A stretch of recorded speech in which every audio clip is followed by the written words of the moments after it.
In the Canadian high Arctic, this ship meets little resistance ploughing through ice as the summer months turn this frozen wilderness into open sea.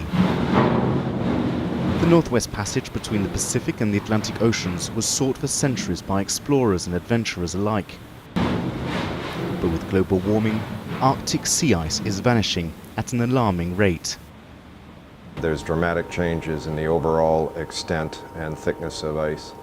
Where we used to see heavy multi-year ice many meters thick, now we're seeing much thinner ice and much less ice. Since the first crossing in 1906, the number of vessels has steadily increased. The Associated Press was on board the Finnish icebreaker, the MSV Nordica, as it made the earliest transit ever, and at a time of the year when the route is usually blocked. Last year, as an example, this area that we're in now and is completely covered by ice was free of ice, a very rare occurrence.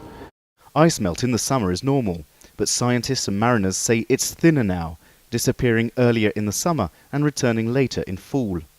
According to the US National Snow and Ice Data Center, Arctic sea ice coverage has dropped by an average of about 34,000 square miles each year since 1979.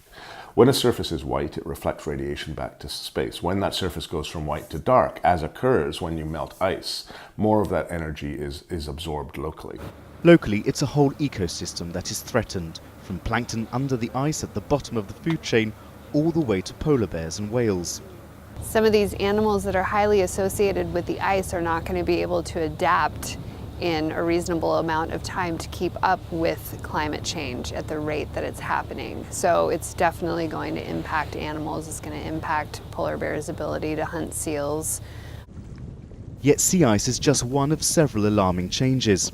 The Nupkangalua Fjord near Greenland's capital is one of the largest in the world.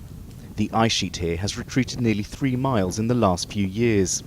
The melting of the glaciers has different consequences. It has a local consequence because, of course, here we have the fjords with the glaciers, but it also has global consequences because the melting of the glaciers leads to global sea level rise. Millions of tons of fresh water entering the ocean could alter currents and impede the Gulf Stream that warms the northern Atlantic. As the world seeks to limit global warming to below the 2 degrees Celsius target set out in the Paris Agreement, in the Arctic Circle it's already well above that. While scientists have long warned this part of the globe would warm first and faster, real-time measurements are proving them right.